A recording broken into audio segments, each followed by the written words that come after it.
Isso. Então, vamos lá.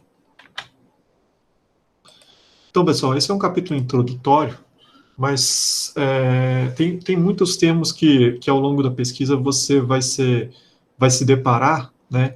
Então, é interessante visualizar o que é o conceito uma vez, para depois você ter uma fonte e saber onde buscar. Então, esses capítulos iniciais, eles vão ser basicamente uma introdução. Essa é a ementa da nossa disciplina, eu copiei lá do SIG, certo? Então, nessa aula de hoje, a gente vai abordar o que está sublinhado, tá joia? O livro-texto é o Cálice, né? Pode ser qualquer edição. Na bibliografia, ele fala que é a sétima, mas todas são bem parecidas, então é as Ciências de Engenharia dos Materiais, uma introdução. Essa disciplina tem 64 horas e a avaliação nós vamos fazer algumas atividades, né? Eu vou deixar lá no mundo. Então, inicialmente o livro começa classificando os materiais, né?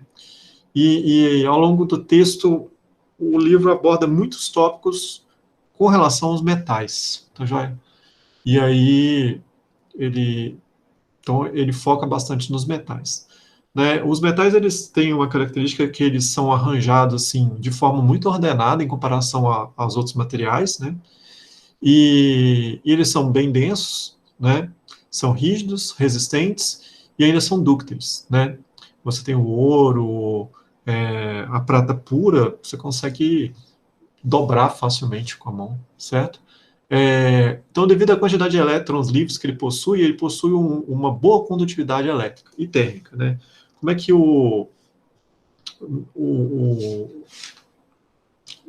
né, nós temos lá o núcleo, certo, do metal, certo? Prótons e nêutrons. Nós temos lá elétrons das camadas, certo? Então, você vai formar um núcleo aqui, que é um... Edmar, Oi, pode falar.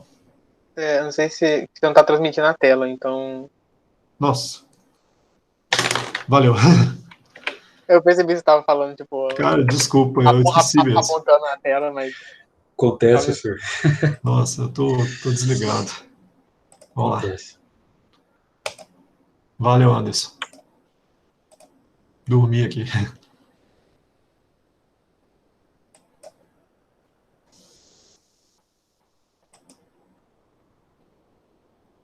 Então vamos voltar de novo. Desculpa, pessoal. Então é a nossa disciplina. Aqui é o conteúdo da alimenta completa. A gente vai abordar na aula de hoje o que está sublinhado aí. Vocês já viram lá no Moodle o texto. O livro-texto que a gente vai utilizar é o Cálice, né? Aqui fala a sétima edição, mas eu, por exemplo, estou usando a oitava e a 10ª edição. Talvez eu vou usar outros livros também como bibliografia auxiliar, mas aí tudo que eu usar eu indico para vocês, né? Eu transcrevo aqui nos slides e avaliações pelo Moodle, né? Então, o livro inicia classificando os materiais, certo? E ele inicia essa classificação pelos metais. Em vários tópicos ele vai abordar o comportamento dos metais, né? Depois você pode extrapolar isso para outros materiais. Os materiais, eles têm um arranjo atômico bem ordenado em comparação aos outros materiais, né, as cerâmicas e os polímeros. Eles são densos, rígidos, resistentes e são dúcteis, né? E devido à quantidade de elétrons livres, né, ele possui uma boa condutividade elétrica e térmica, né? O átomo o metal, ele tem um elétron livre, que está na banda de valência, né? E os elétrons mais internos, né, de menor energia, eles junto com o núcleo, né, eles formam um íon, né, vários íons, né, de carga positiva e uma nuvem eletrônica de carga negativa. Então, devido a esses elétrons dessa nuvem que estão livres, esses elétrons eles vão servir para ligar esses átomos, né, que têm cargas iguais, né, esses núcleos que têm cargas iguais, eles vão servir como barreira na ligação, e eles são livres, então eles têm, depois a gente vai ver um pouquinho de banda de condução, banda de valência, né, eles têm estados de energia livres para percorrer, e isso tornam os metais bons condutores de eletricidade e bons condutores térmicos, certo? As cerâmicas são formadas por elementos metálicos e não metálicos, né? Elas são bem rígidas, né? E resistentes, por isso, pelo fato de elas serem bem rígidas, elas são frágeis, elas quebram facilmente, né? Vocês já devem ter se deparado, por exemplo, com ímãs, né? Ímãs de alto-falante. Você vê que aquele negócio quebra facilmente, ou louça, né? Mas existem pesquisas para mudar essas propriedades, né, de tal forma que as cerâmicas elas também fiquem mais resistentes. Elas são isolantes, né, térmicos e elétricos, bons isolantes. Então, por exemplo, quando você quer fazer a sustentação de cabos de alta tensão, geralmente são utilizadas cerâmicas, né? Elas podem ser transparentes, translúcidas ou opacas. E alguns óxidos cerâmicos, por exemplo, o Fe2O4, eles exibem comportamentos magnéticos, né?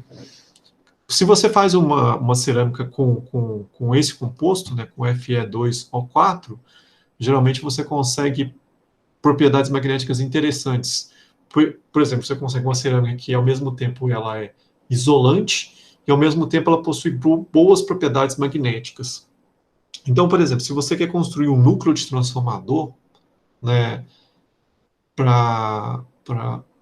que fica no poste de alta tensão, esse núcleo ele é um núcleo basicamente composto por ferritas, né, que são cerâmicas com propriedades magnéticas. É um núcleo isolante, mas que os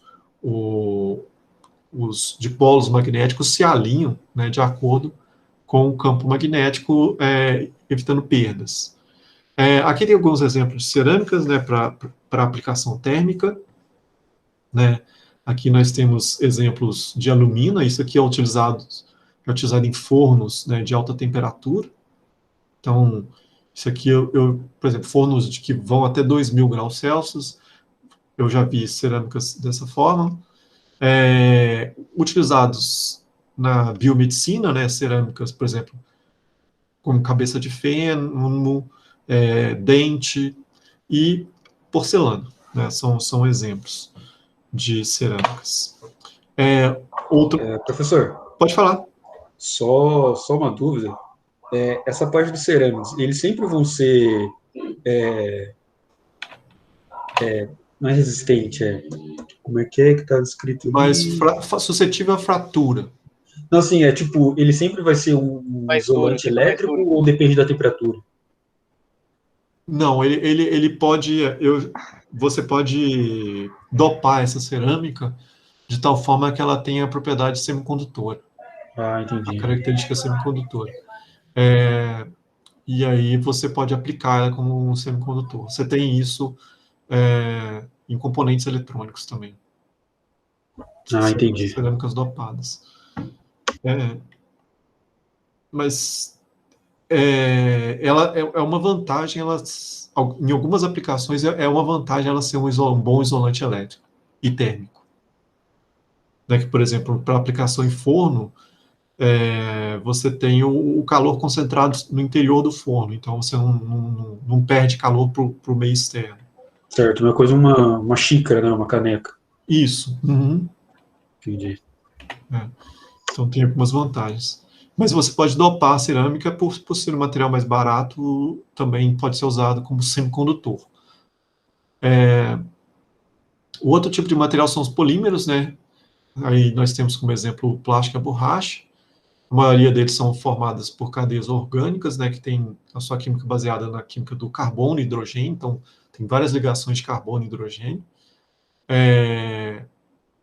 e outros elementos não metálicos, né, possui estrutura molecular muito grande, devido a essas grandes cadeias de carbono e hidrogênio, que são formados. Aqui tem alguns exemplos, né, o polietileno, o poliestireno, o PVC, o teflon, o poliuretano, a celulose, látex, né, por exemplo, para aplicação eletrônica, é bastante utilizado a pane, que é a polianilina, que tem propriedades condutoras interessantes e são interessantes para aplicar em sensores. E tem os compósitos, né, que você junta as qualidades, né, de vários materiais para produzir um novo material, né, com a combinação dessas propriedades, que também é interessante. Materiais avançados, né, nós temos o exemplo de materiais avançados, os semicondutores. Então aí eu tenho uma foto com diodo, né, comercial, ponte retificadora, LED, um transistor com sensor óptico, célula solar, transistor. Assim, passa uma ideia do que seria um semicondutor. Aqui nós temos um exemplo do metal, né? Essa barra em vermelho é a banda de valência, essa barra em roxo, azul, é a banda de condução. O metal ocorre a sobreposição de bandas. Então, você tem aqui os seus elétrons, eles estão aqui, né, distribuídos ao longo das camadas do metal. Então, você tem os seus elétrons livres aqui na banda de condução, na banda de valência. E, para esse elétron sair daqui, ele não gasta energia nenhuma, né? Ele tem estados de energia livre muito próximo, né, do limite aqui, na sobreposição da banda de condução com a banda de valência, certo? Então, esses elétrons não precisam de energia nenhuma para fluir, né, mudar de estado. Já o isolante, você tem um gap de energia, né? Você tem a banda de valência e a banda de condução. E esse gap, você precisa dar uma energia grande, né? Até alguns tempos atrás, falava-se que esse gap de energia era da ordem de 2,5 eletronvolts. Hoje, né, nós temos semicondutores com gap de 3,2 eletronvolts, né? Por que isso acontece? A gente está indo para o caminho de diminuir cada vez mais o tamanho de semicondutores, né? Então, você tem os circuitos integrados, que você coloca cada vez mais transistores lá dentro, e a coisa fica cada vez menor, né? Então, quando o seu semicondutor ele é muito pequeno, você imagina, num semicondutor normal, se você aplica 1 volt, né, você tem uma área razoável sendo aplicada ao longo de 1 volt. Agora, quando você vai para a escala de micro, se você aplica 1 volt, é a mesma coisa como se você aplicasse, né, uma diferença de potencial de 1 volt, é a mesma coisa que você aplicasse uma diferença de potencial de 1000 volts, né, num semicondutor do tamanho de escala normal, né? Então, quando você está indo para semicondutores na escala de micro e nano, é mais interessante trabalhar com um gap grande, certo? Então, é mais interessante trabalhar com esse gap grande. E aí, por isso, essa definição que muitos livros antigos falam é errada, né? Que o limite entre semicondutor isolante a 2,5 eletronvolts é errada. Atualmente, a gente está nessa faixa aqui, mas eu acredito que isso aqui aumente. Então, você vai falar que o band gap é gigante, né? Já o semicondutor, o gap de energia é menor, certo? Então, você precisa aplicar uma quantidade de energia para você arrancar elétrons aqui da sua banda de valência, né, e promover para a sua banda de condução. E aí fica um buraco na banda de valência, ausência de um elétron, e um elétron livre aqui na banda de condução. Então, o buraco, se você aplica um campo elétrico, o buraco vai numa direção e o elétron vai na outra direção, né? Você tem duas correntes e a corrente final é a soma das correntes, tanto do buraco quanto a corrente dos elétrons. Isso falando, depois a gente vai ver o que é um semicondutor intrínseco e extrínseco. A gente está falando aqui do semicondutor intrínseco, é aquele semicondutor não dopado, né? Quando você dopa o seu semicondutor, por exemplo, você dá um excesso de elétrons para ele, essa banda de condução ela fica parcialmente preenchida. Então, você já tem um excesso de elétrons. Então, a corrente ela vai ser predominantemente, né, se for do tipo N, de elétrons. Se for do tipo P, a corrente vai ser predominantemente de buracos. Tá joia? Então, isso é um material avançado, um semicondutor. Outro tipo de material avançado é aplicado em biomateriais, né? Por exemplo, você pode aplicar entre ossos, né, na ligação dos ossos,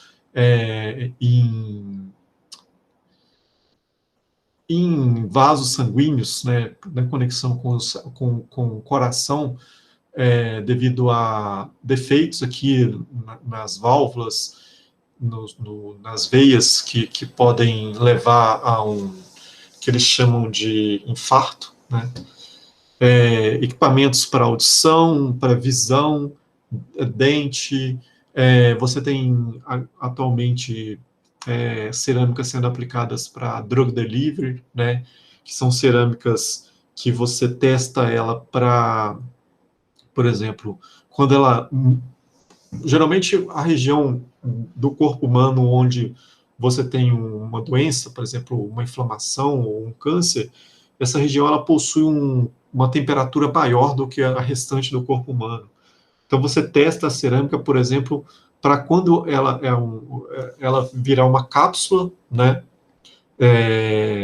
oca, no qual o interior dela você insere a droga, né, e você guia essa droga através de campo magnético, então você pode dopar essa cerâmica com Fe2O4, né, para guiar essa droga ao longo do corpo, e quando essa droga encontra a célula doente, né, mais térmica, com maior temperatura, ela é piezoelétrica, quer dizer, ela gera um potencial lá no interior dela e quebra, se rompe e libera a droga só naquela região, né? Então, você consegue aplicar a droga num único ponto, não danificando o restante do corpo, né? Então, são exemplos de biomateriais. Materiais inteligentes, né?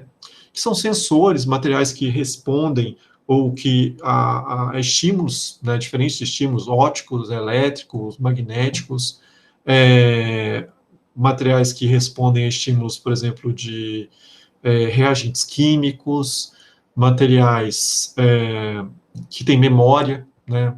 Por exemplo, tem um material que eu li um texto, ele tem memória, por exemplo, você aplica uma corrente elétrica e aí depois você você aplica a corrente elétrica e pega a resposta, você vê que fica uma memória de corrente elétrica no interior dele.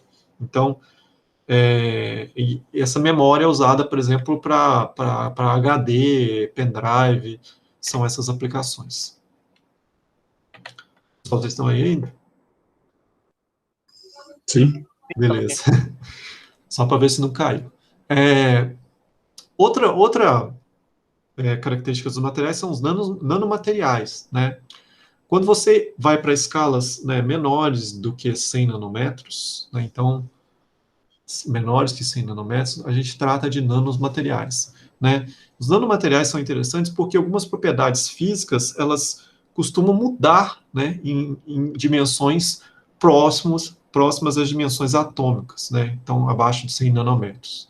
Né? Por exemplo, um material opaco, ele pode passar a ser transparente, né? Um material sólido passa a ser líquido, um material estável passa a ser combustível, e um material isolante passa a ser condutor, né?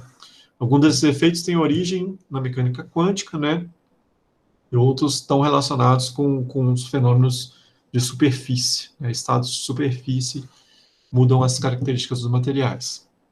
Aqui a gente tem uma imagem de um MEV, né? Eu não pus a escala acho que não tinha escala, desculpa, mas isso aí deve ser um nanomaterial.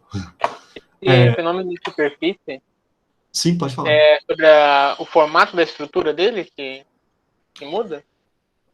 Sim, sim. Por exemplo, você pode aumentar a área superficial do material, é uma questão, né? Então, por exemplo, se o material é uma célula fotovoltaica, por exemplo, se você aumenta a área da superfície, né?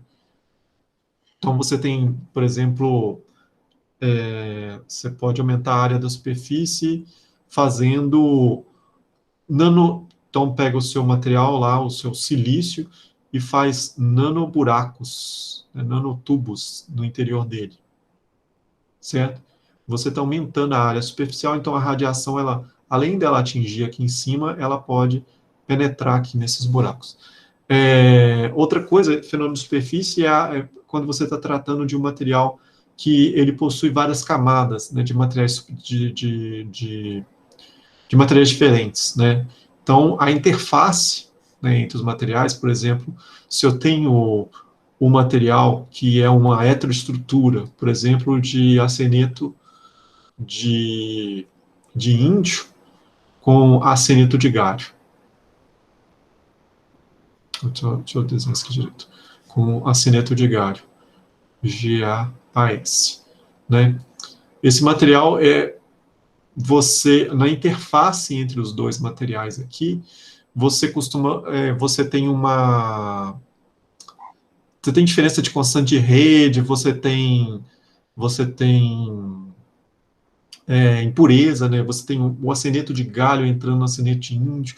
Então, a física aqui dessa interface, ela é uma física que traz características diferentes. Por exemplo, você pode, devido a essa diferença de constante de rede, você começa a formar, essa rede começa a relaxar, né, e formar um defeito característico, né?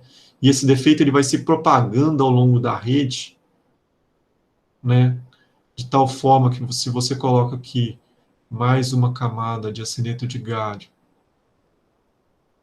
mais uma camada por exemplo, um esquema de, sei lá, 50 camadas, né, de INAS, aqui no topo você tem a formação de um ponto quântico, né? E aí... Tem que faz esse negocinho. Então. Isso. Eu E aí, já vi isso em algum lugar, o pessoal fazendo uma piramidezinha. Uma isso. pirâmide. Uhum. E aí, isso você tem uma aplicação muito interessante na ótica, por exemplo. Você pode fazer um LED com um comprimento de onda muito bem definido, né? Porque aqui você tem o seu elétron. Você imagina, quando você estuda lá na mecânica quântica um poço de potencial, você tem um confinamento nessa direção, né? O seu elétron está confinado aqui nessa direção. Quando você tem um ponto quântico, você tem um confinamento em todas as direções. Então, seu elétron vai ter comprimentos de oscilação aqui característicos. Então, se você for fazer um laser, esse laser ele vai ter um comprimento de onda muito bem definido, né? Então, por exemplo, se você estiver tratando uma doença, né, com um tratamento a laser, você não quer despejar sobre a pessoa um infinito de comprimentos de onda. Se você consegue definir muito bem o seu comprimento de onda, você consegue atacar apenas um tipo de tecido. Então, é uma aplicação interessante. E tem N fenômenos de superfície, né, que você pode estudar. Por exemplo, quando você trabalha com filmes finos, né, esse filme ele vai ter características de condução elétrica. E, por exemplo, um filme fino, a condução elétrica não é mais tridimensional, né? É uma condução bidimensional. Então, a física é diferente. Então, tem várias características que você tira dos estados de superfície, e até mesmo defeitos na superfície podem mudar características do material, tanto elétrica quanto óptica. Tranquilo? Tranquilo. Beleza. Isso foi do capítulo 1, olha só. Agora, pulando para o capítulo 2, ele dá essa revisão aqui que eu falei assim, nossa, eu coloco ou não coloco? Mas aí eu falei, vou colocar devido aos nomes, né? Então, a gente tem aqui carga do elétron, né, conhecido de vocês, 1,6 vezes 10 menos 19, a massa do próton e a massa do nêutron, né, 1,67 vezes 10 a menos 27 quilogramas, a massa do elétron, né, 9,11 vezes 10 a menos 31, a massa do elétron é muito menor do que a massa do próton, o número de prótons no núcleo, né, que vai de 1 a 92, 1 para o hidrogênio e 92 para o urânio, a massa atômica, por causa da massa atômica que eu coloquei essa parte, né, a massa atômica é a soma, né, aproximadamente a soma do número atômico com o número de nêutrons, né, o número de prótons é o mesmo para cada átomo, mas já o número de nêutrons ele pode variar, né, e aí você tem isótopos, né, que são os átomos que possuem 2 ou mais valores de massa atômica devido à variação do número de nêutrons. O peso atômico é uma média das massas dos isótopos, né, dos átomos que ocorrem naturalmente.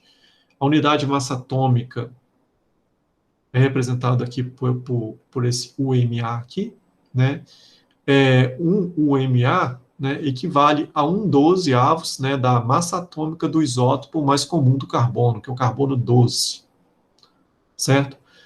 Mol de uma substância equivale ao número de Avogadro de átomos, né, 6,022 vezes 10 a 23 átomos, ou moléculas, né, e os dois conceitos de peso atômico, os conceitos, né, de peso atômico e mol estão relacionados por essa relaçãozinha aqui, né, não, desculpe, a unidade de massa atômica, né, e peso atômico estão relacionados por uma por átomo, né, uma molécula é 1 grama por mol. Aí o modelo de Bohr, eu acredito que vocês já tenham visto sobre ele, né? O modelo de Bohr, você tem o núcleo ao centro, certo? E aí você tem estados, né, que vão de N igual a 1, né, em menos 13,6 eletronvolts por hidrogênio, e estados mais afastados, né, com, quer dizer, menor valor de energia em módulo, né? Esse é o modelo de Bohr. Então, que tem estados quantizados de energia. E o modelo da mecânica quântica ondulatória, né, que o elétron ele possui a característica tanto de partícula como onda, e ao invés de você ter um elétron bem localizado, você tem uma probabilidade de localizar o elétron em órbita ao redor do núcleo. Né? Então, do lado de... então, você tem essa probabilidade aqui, que é uma distribuição. Aqui uma revisãozinha sobre números quânticos, né? Então, nós temos o número quântico principal, o N, que vai falar sobre as camadas, né? Que são designadas pelas letras K, L, M, N, O, P, Q, e aí essas letras representam um número quântico principal, 1, 2, 3, 4, 5, 6 para frente. O número quântico secundário, né, dentro de cada uma dessas camadas, né, mas depende do número delas. A gente tem outra distribuição em subcamadas, que é SP da F, né, o número de estado energético, né, da subcamada é determinado pelo número quântico ml, e o quarto número, que é o número quântico associado ao spin, né, mais meio e menos meio. E aqui tem uma tabela aqui, né, das relações dos números quânticos. Essa tabela está lá no livro texto. Outras informações importantes. Pode falar, por favor? Uma coisa, sobre o número quântico, para ver se eu lembro direito, eles vêm da solução da equação de Schrödinger, né? Sim. Aí vem por causa dos polinômios lá, não é? Agora eu não lembro.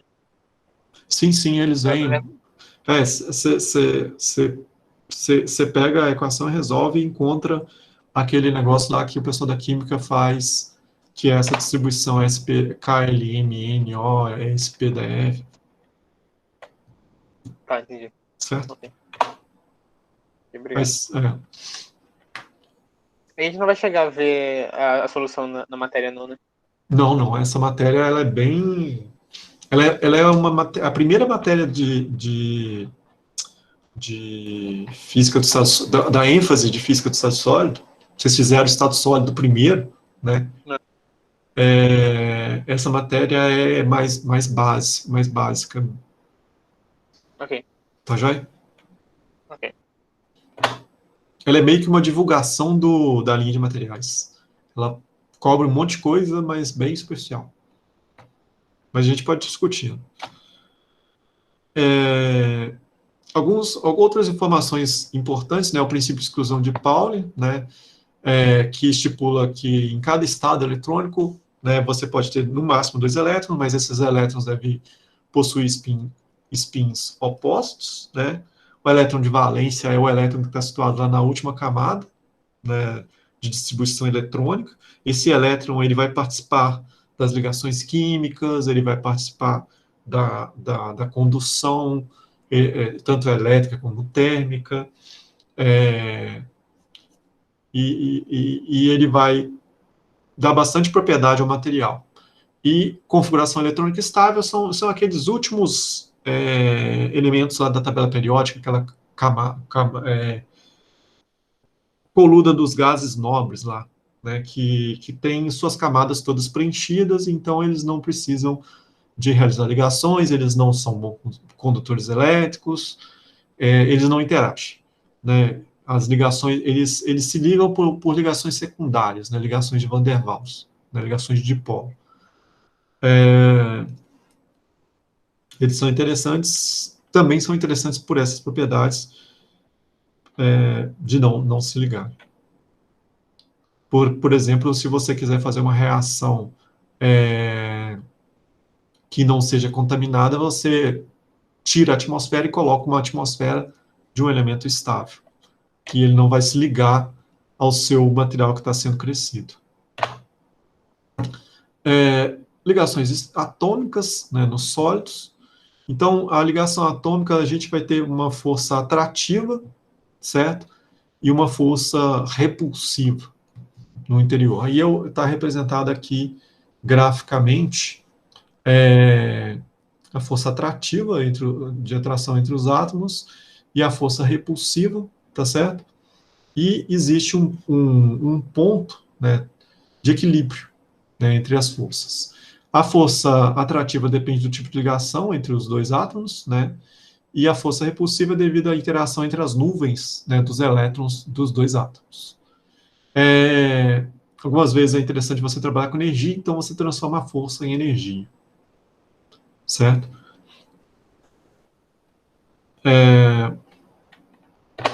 E aí a gente agora trabalha cada força atrativa e atrativa para as ligações, né?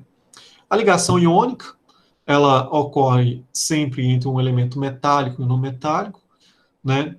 Então, um elemento metálico que tem facilidade de ceder elétrons e um elemento não metálico que são os elementos lá próximos aos gases nobres que tem facilidade de ganhar elétrons, certo?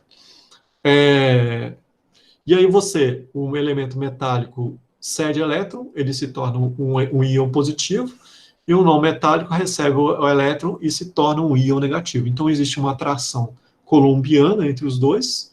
Então, a força de atração ela é do tipo atração entre dois íons, certo?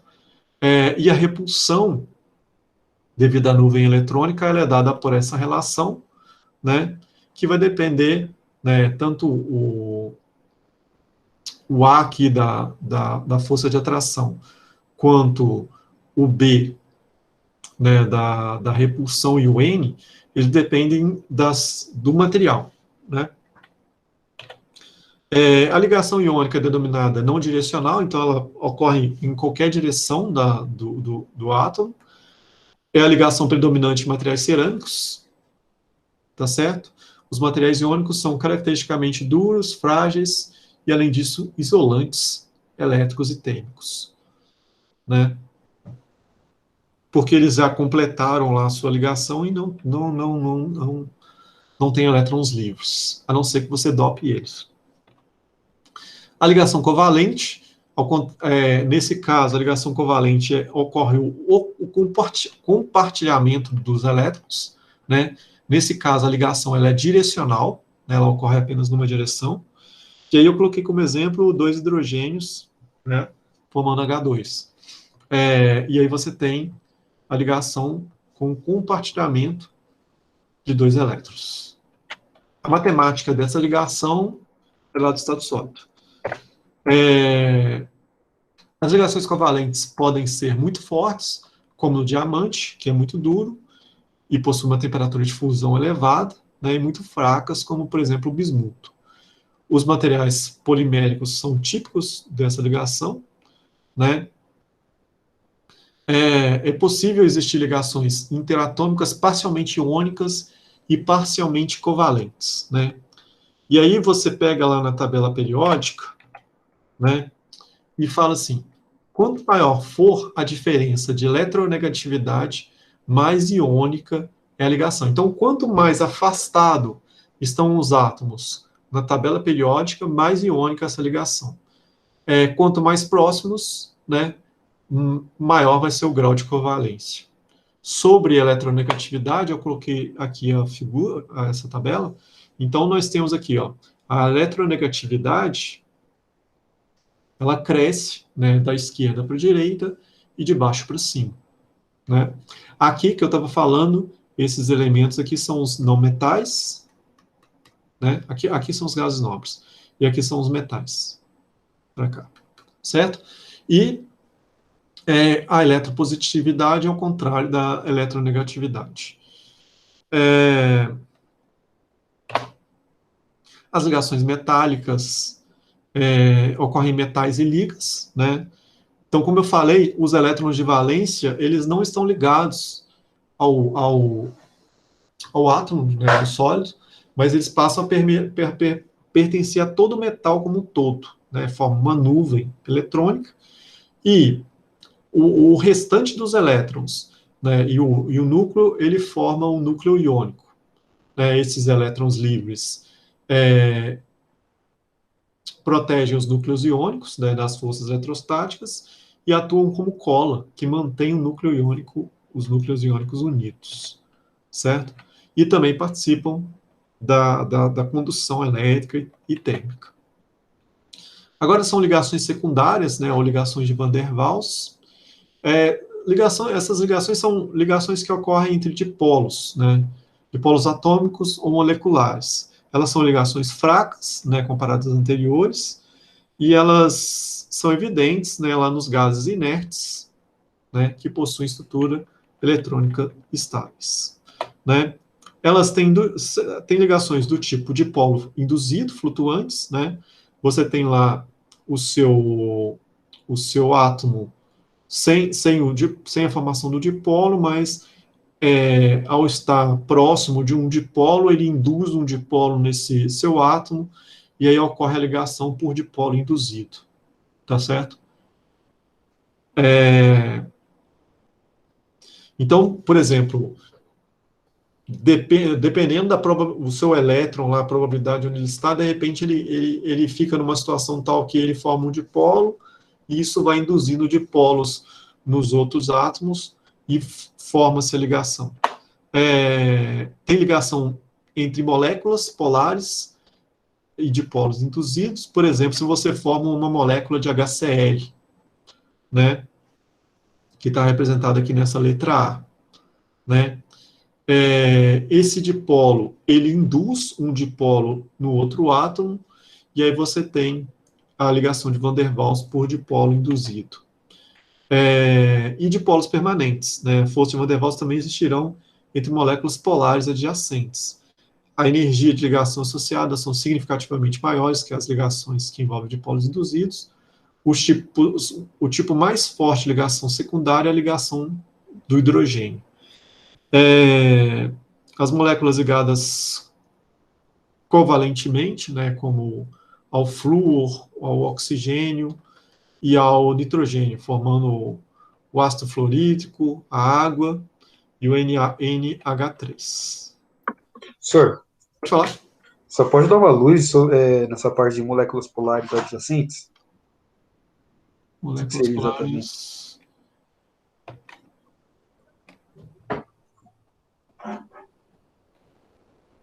O que ele quer dizer com isso? Essa aqui? Isso. Isso, Tá. ele fala assim, moléculas polares. Ah, tá. Não, aí quando você, por exemplo, você tem o hidrogênio e o cloro. O hidrogênio, ele quer ceder o elétron, né? E o cloro Certo. quer ganhar um elétron. Então, você forma o HCl, né? E essa molécula, então ela é polar, né? Você tem um íon positivo, que é o hidrogênio, e tem um íon negativo. Isso aqui é um polo, é uma molécula, quer dizer, ela é polar, quer dizer, ela está polarizada. Então, quando Certo. você essa molécula, quando aproxima de um átomo simétrico, né, que tem um núcleo positivo e a nuvem negativa, essa molécula induz a polarização nesse dipolo. Então, vai ser um dipolo induzido devido a uma molécula. Entendi. Valeu, senhor. Tranquilo. Pessoal, então, esse foi o primeiro capítulo. Eu vou olhar, ver se tem dúvida aqui no fórum, no chat. Não, ninguém. Ele é bem introdutório, tá certo? E aí agora a gente pode discutir um pouquinho. Em relação à cerâmica que você tinha falado sobre ela ter componentes metálicos e não metálicos, é realmente do material que ela é feita ou é alguma tipo você monta uma estrutura mais cristalina dela? Não consegui entender direito. Você faz um. A gente vai ver depois, no próximo capítulo, eu acho, ou no outro, a gente faz como se fosse na química, a gente faz o que é chamado uma reação do estado sólido. Tem o solvente e o soluto. Né? Você pega, por exemplo, sei lá, um óxido de cobre com um óxido de manganês e faz a mistura dos óxidos, né? E aí você faz uma sinterização, você eleva esses óxidos a uma temperatura tal que ocorra difusão de. Então você tem os dois cristais, né? Vamos pensar assim: você tem as duas redes cristalinas, e aí quando você faz a difusão, você pega átomos desse cristal, ou você junta os dois e forma um único cristal novo, né? Que os átomos vão se encaixando lá e formando um único cristal numa única fase, ou você tem fases, 3 fases, né? Você tem fases do material, fase do outro e fase combinada. Então é cristalino. Você difunde o material a uma temperatura tal que essa difusão vai formar um material cristalino. Então, quando ele fala de componentes metálicas, também pode estar relacionado com a estrutura do material, então. Não Sim. necessariamente com os átomos que estão envolvidos nas ligações. Sim. Vocês fizeram química, não fizeram? Sim. Aí quando vocês calcularam a estequiometria da reação, Sim. na reação do estado sólido, você calcula a estequiometria da reação do estado sólido, né? Você calcula a estequiometria, por exemplo, se eu quero fazer uma cerâmica, e aí eu quero uma ligação iônica. Eu vou calcular a estequiometria tal que eu tenha um resultado estável, certo? E aí, como se fosse uma reação química, só que numa reação sólida. E aí eu faço a difusão e eu vou ter um produto lá, que é um cristal, que é isolante, certo? Agora, se eu quebro essa estequiometria, eu faço a estequiometria certa, né, para ter um produto com estequiometria fechada, mas agora eu quebro essa estequiometria, eu tiro um pouquinho do elemento ou eu coloco um novo elemento lá que vai quebrar essa estequiometria. Então eu vou ter um material com estados de energia livre. E aí esse material, essa cerâmica, ela pode ser uma semicondutora. Entendi. Entendeu mais ou menos a ideia? Entendi. Professor, Pode falar, Diego. pensando no isolante e no condutor, Uhum. bom, eles são binários, né? Ele é 0 ou 1, passa ou não passa corrente, podemos dizer assim. Mas qual seria a Não, vantagem do não. semicondutor? Seria mais para um controle de carga? Eles não são binários, né? Não são? O isolante, ele é isolante até certas condições. Não, sim, pensando numa condição ideal, digamos assim. Ah, tá. A vantagem do semicondutor é que você, por exemplo, você pega lá uma câmera CCD, né? Ela é um semicondutor, você não tem elétrons livres lá no, entre os terminais da câmera, mas se você joga um fóton no determinado comprimento de onda, você dá energia para o elétron e ele se promove para a banda de condução, e aí você tem corrente. E aí aquele pixel identifica uma determinada cor. Então, quer dizer, você estimula o semicondutor de alguma forma, com alguma energia, calor,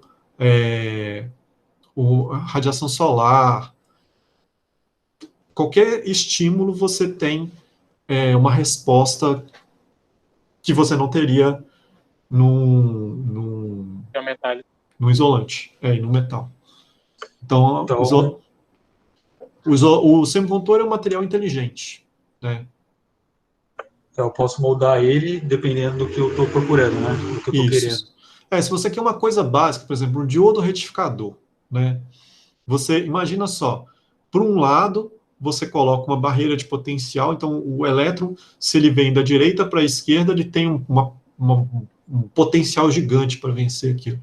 E se eu coloco ele da esquerda para da direita para a esquerda, se eu coloco ele da esquerda para a direita, o elétron tem um potencial mínimo lá, por exemplo, vamos pegar aí o silício, você vai ter um potencial de 0,67 volts, e ele consegue fluir. Então você tem um negócio direcional, né? Você consegue criar um componente que tem direção de condução. E aí você aplica isso, aí a física desenvolve, depois você aplica isso na engenharia. Por exemplo, você tem retificadores, né? Você consegue transformar corrente alternada em corrente contínua. Certo, entendi. Valeu, senhor. Beleza. Pessoal, mais perguntas? Ficou tranquilo. Tá, joia. Então, eu vou só falar a atividade da próxima semana, que aí eu deixo gravado aqui também. Vai ser o próximo capítulo, tá joia? A gente vai falar um pouquinho de estrutura cristalina. Então, a gente vai conhecer, basicamente, as principais estruturas cristalinas dos metais. Tá? Esse livro fala bastante dos metais. É claro que depois, quando você vai fazer uma liga, você tem outras estruturas, tá certo? Que mas são baseadas nessa. E é isso. Aí, para a próxima semana, eu também não selecionei exercícios. Tem alguns exemplos, eu sugiro que vocês. Depois eu marco para vocês lá no Moodle alguns exercícios exemplo. Tá? É bem fácil, são exercícios que vai utilizar geometria básica, tá? Cálculo de aresta, de diâmetro, de cubo. É bem tranquilo. E aí isso fica. Eu vou deixar isso como atividade para a próxima semana, tá certo? E aí, a partir do capítulo 4, eu já achei algumas coisas que a gente pode fazer, alguns exercícios para praticar. Eu vou parar a gravação aqui só para não ficar muito grande, e depois a gente pode continuar conversando. Tá já sem problema. Vou interromper a gravação.